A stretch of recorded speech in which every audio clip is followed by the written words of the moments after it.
You're watching the chapter number 15 of the Blender Materials Sections and Notes course, Combining and Separating. In today's chapter, we'll be learning about all these topics in complete detail and then we'll understand about their practical usage in the retro gaming arcade scene that we have been creating in this course. And for anyone who is new to this course, you can watch the previous 14 chapters by using the link of the playlist given in the pinned comment. So I've opened this materials file where in the last chapter we created these 5 UV spheres to understand about the object info node. But for now, I will hide them by pressing H, and in the scene collection, we'll unhide this UV sphere. And now the first topic for this chapter is to understand about the combine color node. So to see how it works, we'll be creating a new material. So go to the material properties, click on the plus icon and then click on the new button. Now press tab to enter the edit mode, and with all the vertices selected, click on the assign button. After this, return back to the object mode, and to understand about the combine color node, let's go to the shader editor, press shift plus A, then go to converter and select combine color. Let's place it over here. Now in this node, you can see that for the input, we have 3 options named as red, green and blue. And for the output, we have this color socket that in this case we'll use for the base color. Now the reason why we are getting the black color is that we have a value equal to 0 in the red channel, the green channel and the blue channel. Now for those of you who don't know,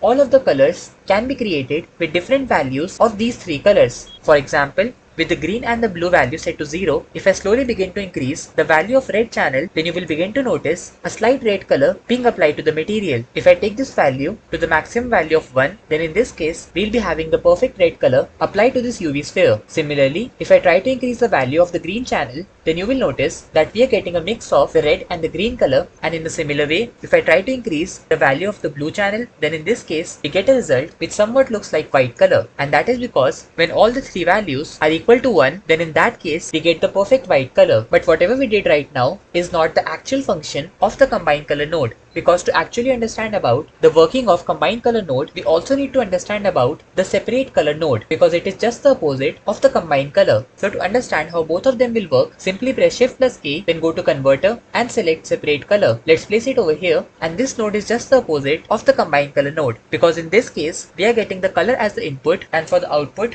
it will give the values of the red channel, green channel and the blue channel, which means that if I change all these 3 values down to 0 and then take the red socket in the separate color node and try to change the color from here, then you will notice that for any color other than red, we are getting complete black color. And the reason is very simple. We are only taking the red channel for connecting to the combined color node. As a result, only the value of the red channel will be greater than 0, because for the other 2, we have manually entered 0, and therefore the color that we'll receive will either be black when the value of red is somewhere around 0, or it will be red if the value of the red channel is somewhere close to 1. But suppose I change this color to something like the pink color, and then I take the green socket and connect it to the green in the combined color. Then similarly, I'll also take the blue socket and connect it to the blue of the combined color. And by doing this, we'll get the same pink color that we used in the color input option of the separate color. And this is because we are now using all the 3 sockets together for defining the color. So in simple words, the separate color node will take the color as the input, and based on that, it will give out the information about the red channel, green channel and the blue channel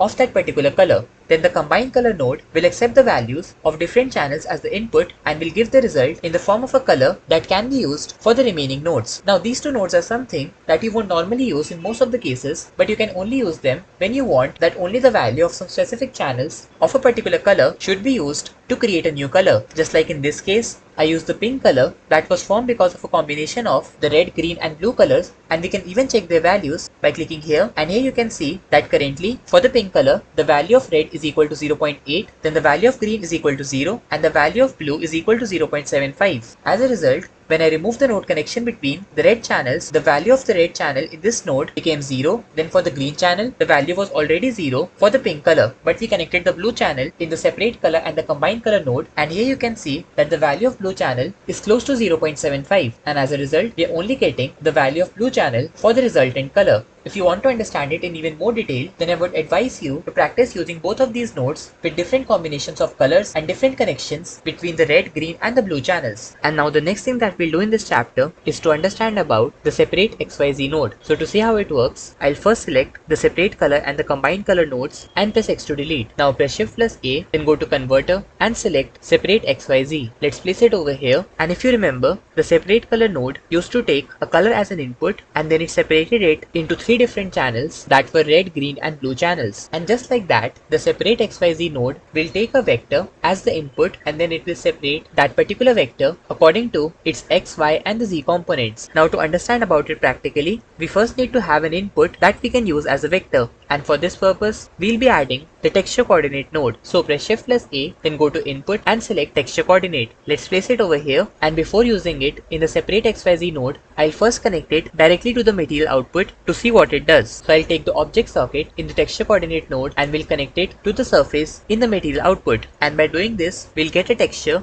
on this UV sphere with different colors on different parts. Also, if I take the generated socket in the texture coordinate node and connect it to the material output, then in this case we'll again get a variety of colors, and this time the colors will be more blending with each other. Now let's go to the shader editor, and I'll first delete this principal BSDF node and we'll place this separate XYZ node in between the texture coordinate and the material output node. And by doing this thing, you will notice that on one side we are getting a black color and on the other side we have complete white color. Also, if I now take the object socket and connect it to the vector in the separate XYZ node, then in this case we'll be getting the complete black color on one side and the complete white color on the other side. So to understand what exactly is happening here, we first need to understand a very basic principle of colors and maths. So if you don't know, the black color represents the number 0 as per the color theory, and the white color represents the number 1. In fact, any shades of grey that you see in between the black and the white color also have a value of somewhere between 0 and 1, and in this case also the value of the vector is changing in the x-axis since we have used the x socket in the separate XYZ node. And with this direction tool that you can see here, this particular direction is the negative x-axis, and over here we have the positive x-axis, which means that the value of vector is changing from -1 to +1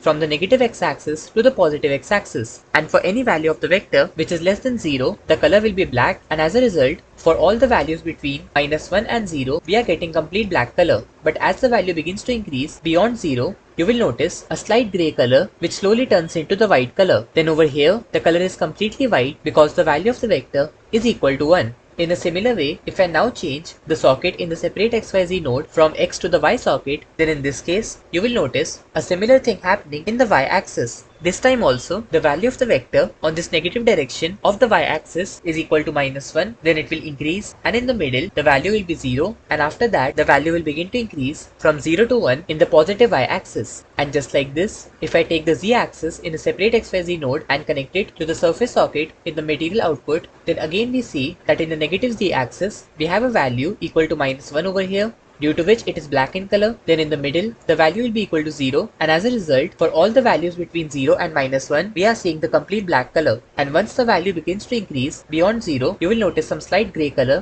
and then the color will begin to turn into the white color, which is because the value of vector over here will be equal to +1. After this, let's also understand about the combine XYZ node. So go to the shade editor, press Shift plus A, then go to converter and select combine XYZ. Let's place it over here, and this node is just the opposite of the separate XYZ node. In this one, we'll take the inputs in the form of separate vectors, and then we'll combine them into a single vector that we'll use as output. So if I take the vector socket and connect it to the surface in the material output node, then in this case, you will notice that the object is having the black color in all the directions. And this is because the value of the vector in all the 3 axes is 0 in this node. However, if I take the x-axis and try to increase it, then you will notice that we are able to see the red color, and this is because the x-axis is represented by the red color. You can also see this in this 3D viewport or this widget or the tool, where the x-axis is having the red color, the y is having the green color, and the z is having the blue color. In a similar way, if I go to this node and change the value of x back to 0 and try to increase the value of y, then now we'll have the green color being controlled by the y-axis. Similarly, with the z-axis, we'll be able to control the blue color on the object. Now suppose I take the x-axis in a separate XYZ node and connect it to the x-axis socket in the combine XYZ node, then in this case, you will notice that for the faces pointing towards the negative x-axis, you will see the black color, and in the positive x-axis, you will notice the red color. and this is because the separate xyz node is telling us that the value of this vector in the x-axis is changing from -1 to +1, due to which in the region between the values of -1 and 0 we are having the black color, and after that when the value of the vector becomes greater than 0, the combine xyz node will tell this material that because of the connection with the x-axis, it will display the red color. In a similar way, if I break this node connection and use the y-axis in the separate xyz node to create the connection with the y-axis in the combine xyz node, then in this case, we'll notice a similar result where in the negative y-axis, the color will be black and then it will change to the green color in the positive y-axis. In a similar way, you can guess that when I'll use the z-axis socket for the connection, then in the bottom part, we'll have the black color and in the upper part, we'll have the blue color. So let's see this practically. So connect the z socket in the separate xyz node to the combine xyz node, and let's also break the node connection between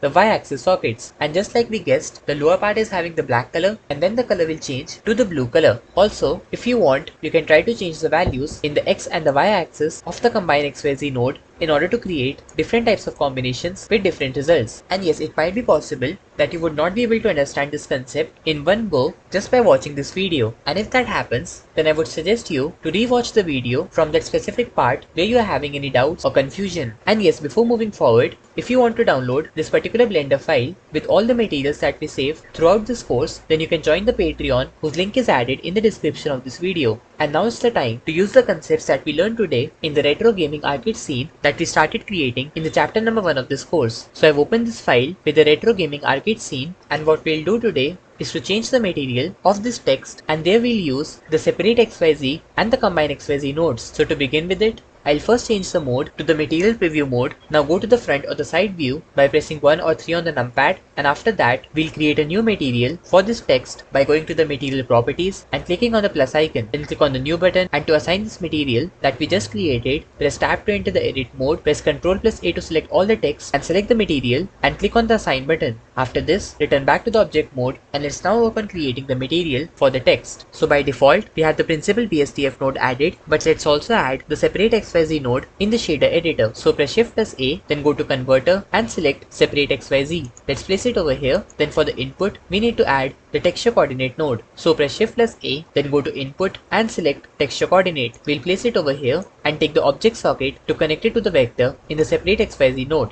After this node will separate out this particular vector that we used as the input into its x, y and the z components. So if I take the x socket and connect it to the base color in the principal BSDF node, then we'll get a change in color from black to white in this particular direction, which as you can see in this tool is the y-axis. Now you might be thinking that even though we used the x socket in the separate xyz node, but still we are getting the change in color from black to white in the y-axis. And this is because when we initially added this text, we made some changes in the rotation of this particular text. And currently, this particular node will not take the modified rotation values for separating the vectors. In fact, if I press Alt+R to reset the rotation, then here you can see that with the default rotation of this text, we are having a change in color from black to white in the x-axis. Similarly, if I take the y socket in the separate xyz node, then we'll have a change in color from the negative y-axis where we have the black color to the positive y-axis where we have the white color. You can also check this from this widget tool where this direction is the negative y and this direction is the positive y. But for now, I'll press Ctrl+Z 2 to 3 times to get back the rotation of the text that we applied for the scene. After this, I'll go to the shader editor, press Shift+A, then go to converter and select combine xyz node.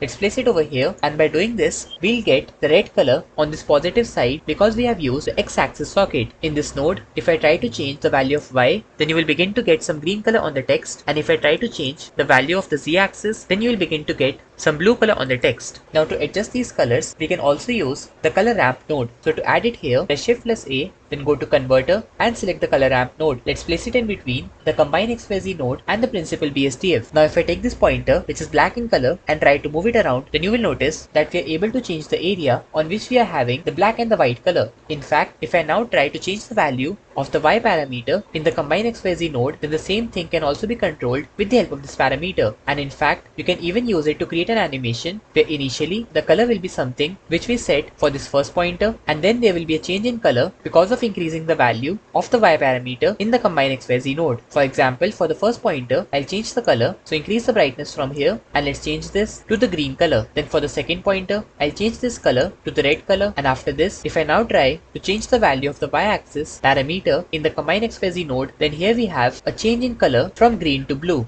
In a similar way, we can also add some more colors in this node or change the colors in order to create this transition between the green and the red color. And yes, we'll also create an animation scene at the end of this course where we'll insert some keyframes for the Y parameter so that we can create an animation showing the change of color of this particular text. And with this, we now arrive to the end of this chapter. Today we learnt about the 4 types of combining and separating nodes, and then we even use the concepts in this retro gaming arcade scene that we have been creating in this course. And yes, if you want to download this Blender file containing the complete retro gaming arcade scene, then you can join the Patreon of this channel, whose link is added in the description. So our next chapter will be the chapter number 16, Advanced Color Controls. So don't forget to subscribe to our channel, press that notification bell so that you can get timely updates about the upcoming chapters. Thank you for watching and we'll see you in the next one.